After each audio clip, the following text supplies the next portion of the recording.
ஆண்டவர் உன்னை பூச்சின்னு அடிச்சு சொன்னது உன்னை தூக்கி போடுறதுக்கல்ல, உன்னை பலப்படுத்தி உனக்கு சகாயம் பண்ணுவேன். என் நீதியின் வலது கரத்தினாலே நான் உன்னை தாங்குவேன். ஹல்லேலூயா. நீ பூச்சியா போல இருந்தாலும் கர்த்தருடைய மகிமை வெளிப்படும் போது, அதுதான் யாக்கோபின் வாழ்க்கையிலே ஆமென் வெளிப்பட்ட ஆமென் கர்த்தருடைய மகிமை. ஆமென். அந்த அற்பமான ஆரம்ப அந்த பூச்சியான யாக்கோபை கர்த்தர் எப்படி எல்லாம் மகிமையாய் மாற்றினார் என்று ஒரு 5 காரியங்களை வேகமாய் சொல்லி ஆமென் நான் செபிக்கும்படி விரும்புகிறேன். இப்போ சிலருக்கு புரிந்திருக்கும், ஏன் நான் ஸ்பீடா சில காரியத்தை செய்யணும்னு நினைச்சாலும் ஆண்டவர் என்ன ஸ்டெப் பை ஸ்டெப்பா தான் கொண்டு போக வைக்கிறார். ஏன்னா நம்ம யாரு? ஆமென். யாக்கோபு என்னும் உங்க டைரியில உங்க பேரை போட்டு இன்னார் என்னும் பூச்சியேன்னு எழுதிருங்க. யாரும் பார்க்க வேண்டாம். நமக்கு நம்மளை இன்னொரு ஆள் சொன்னாதானே கஷ்டமா இருக்கும். ஆமென். நம்மளே சொல்லிட்டு போயிரும், நான் ஒரு புழு. முடிஞ்சா ஆமென். ஒருத்தங்க சொல்ல வராங்க பாருங்க, இவனை நான் பூச்சி புழுன்னு சொல்ல போறேன்.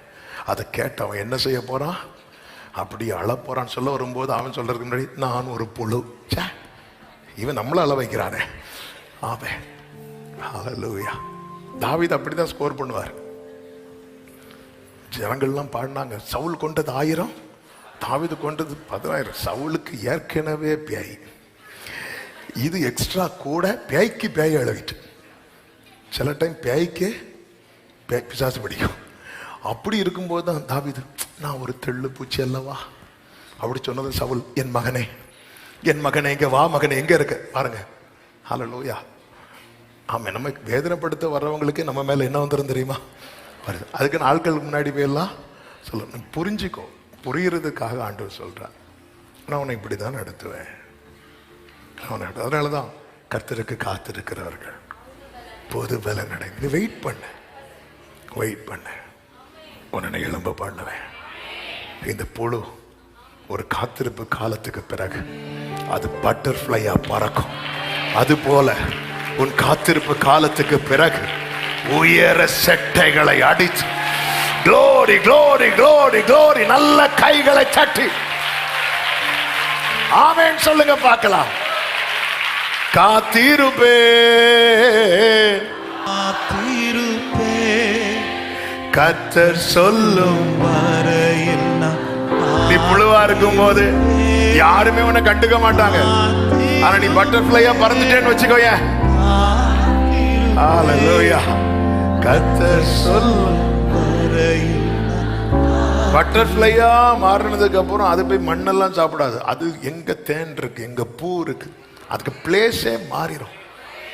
ஆமென். பிளேஸ்மெண்ட் எல்லாம் டிஃப்ரெண்டா இருக்கும். ஆண்டவர் அங்க வைப்பார் இங்க வைப்பாரா அதுக்கு தெரியும்.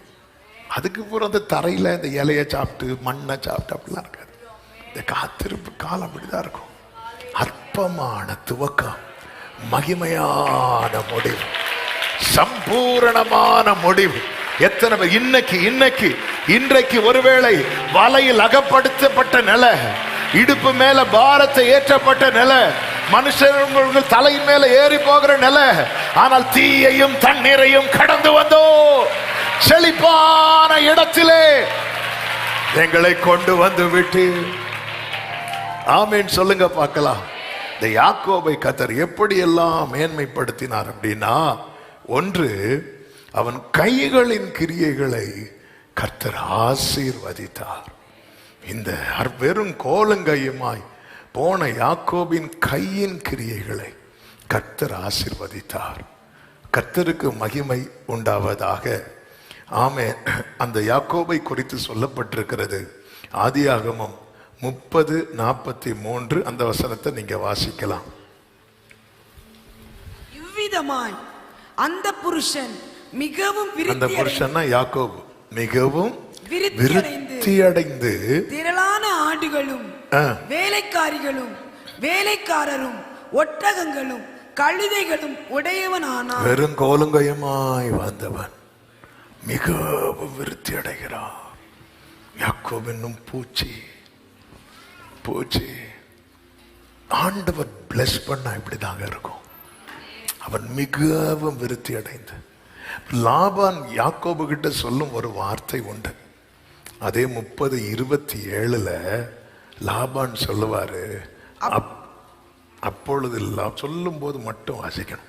அப்பொழுது லாபான், உன் கண்களில் எனக்கு தயவு கிடைத்ததே ஆனால் நீ இரு. அடுத்து சொல்லுவாரு, உன் நிமித்தம் கர்த்தர் என்னை ஆசீர்வதித்தார் என்று குறிப்பினால் அறிந்தேன். அப்படின்னா நான் அதை பார்த்து படிச்சுட்டேன், நான் பார்த்து தெரிஞ்சுக்கிட்டேன். ஆமென். உன் மேல, உன் உழைப்புக்கு மேல ஒரு பிளெஸ்ஸிங் இருக்கிறது, ஃபேவர் இருக்கிறது. நானும் உழைக்கிறேன். ஏன்னா லாபான்ட்ட இவன் வேலை பார்க்கிறான், லாபானுடைய ஆடுகளை மேய்க்கிறான். லாபான்ட்டு எல்லாம் இருக்கு. ஆனால் யாக்கோபு வர்றதுக்கு முன்னாடி இருந்ததையும் பார்க்கிறான், யாக்கோபு வந்ததுக்கு பின்னாடி இருந்ததையும் பார்க்கிறான். அவன் ஒன்றை புரிந்து கொண்டா, ஆமாம், இது வெறும் இவனுடைய உழைப்பின் பலன் மட்டுமல்ல, இதுக்கு மேல ஒருவருடைய அனுகிரகம் இருக்கிறது. ஆமென் சொல்லுங்க பார்க்கலாம். இந்த யாக்கோபை லாபான் எவ்வளவோ தந்திரத்துல ஏமாற்ற பார்த்தான். ஆமென். 31வது அதிகாரம் 7 முதல் நீங்க பார்த்தீங்கன்னா தெரியும். ஆமென். யாக்கோபை வஞ்சித்ததை குறித்து இந்த யாக்கோபு தன் மனைவிகளிடத்திலே சொல்லுகிறதை பார்க்க முடியும். உங்கள் தகப்பனோ என்னை வஞ்சித்து எத்தனை முறை சம்பளத்தை மாத்தினாராம்? 10 முறை. 10 முறை. ஆனாலும் அவன் எனக்கு தீங்கு செய்ய தேவன் அவனுக்கு இடம் கொடுக்கவில்லை. வேதத்தில் ஒரு வசனம் உண்டு, ஏசாயா 62 இருக்கும் அந்த வசனம். அது எந்த ரெஃபரன்ஸ் பார்த்து சொல்லுங்க. உன் தானியத்தை சத்துருக்களுக்கு ஆகாரமாக. ஆமென். 8வது வசனம், அதை வாசிக்கிறீங்களா? 8வது வசனம். இனி எல்லாரும் சொல்லுங்க, எல்லாரும் சொல்லுங்க. இந்த மகிமை வெளிப்படும் போது என்னுடைய தானியம் சத்துருக்கு ஆகாரம் ஆகாது, என் கையின் பிரயாசத்தை நான் சாப்பிடுவேன். ஆமென் சொல்லுங்க பார்க்கலாம். ஹல்லேலூயா. இது நம்ம உழைக்கிறது நம்ம குடும்பத்துக்கே பத்த மாட்டேங்குது, அல்லது நம்முடைய பிள்ளைங்க சாப்பிட மாட்டேங்கிறாங்க. யாரோ பறிச்சிட்டு போறாங்க, யாரோ பறிச்சிட்டு போறாங்க. ஹல்லேலூயா. இத்தனை தந்திரம், ஆனாலும் தேவன் தீங்கு செய்ய விடவில்லை. ஆமென். ஆமென். ஹல்லேலூயா. ஹல்லேலூயா. எந்த தேவனால், எந்த தேவனால் நிச்சயம் நான் ஆசீர்வாதம். எனக்கு மறக்கவே முடியாத ஒரு சம்பவம்னா, ஒரு 2 வருஷத்துக்கு முன்னாடி சென்னையில் இருக்கிற ஒரு வாலிப பிள்ளை இங்க வந்த பிரேயர் அட்டெண்ட் பண்ணிட்டு, பாஸ்டர் எனக்கு ஆண்டவர் நல்ல வேலை கொடுத்துருக்கிறாங்க, 1 லட்சத்துக்கு மேல சம்பளம் உண்டு, ஆனா 20ஆம் தேதிக்குள்ள என் கையில் இருக்கிற அவ்வளோ காசும் தீர்ந்துடும். முதல் 2-3 நாள்லயே பெரிய அமௌண்ட் என் கையிலேருந்து போயிடும். எங்க அப்பா அம்மா வாங்கின கடன், அதை நான் தான் அடைச்சிட்டு இருக்கிறேன். கடைசி 10 நாள் அல்லது ஒரு 5 நாளாவது சாப்பாடுக்கு வழி இல்லாம இருக்க வேண்டிய நிலைமை. நல்ல வேலை தந்திருக்கிறார், நல்ல சம்பளம் தந்திருக்கிறார்.